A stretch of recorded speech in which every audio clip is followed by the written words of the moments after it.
ঝোলটা একটু বেশি মনে হচ্ছে। আলু দিয়ে ডিম রান্না করছি। ডিমটা ভেজে রাখিনি, কারণ ভাজা ডিমটা পছন্দ করে না। এইভাবে সিদ্ধ ডিম এভাবে করে দিলেই ওটা খেতে ভালো লাগে সবার।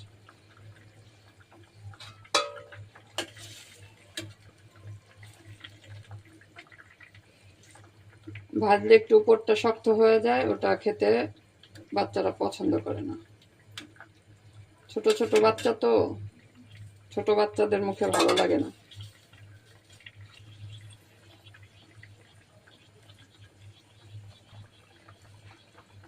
একটু ভাজা জিরার গুঁড়া দিয়ে দিচ্ছি উপর থেকে, তাহলে ঝোলটা খেতে ভালো লাগবে, পুরো মাংসর ঝোলের মতো মনে হবে।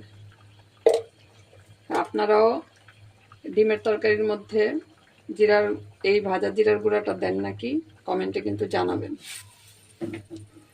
তরকারিটা রেডি হয়ে গেছে।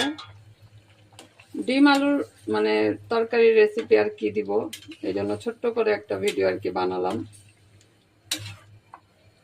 সবাই সব ধরনের রান্না দেয়, শেয়ার করে। আমি আজকে আমার বাসায় যেটা রান্না করলাম সেটার ভিডিওটাই শেয়ার করে দিবেন।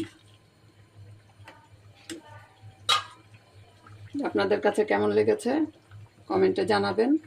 সবাই ভালো থাকবেন। আল্লাহ হাফেজ।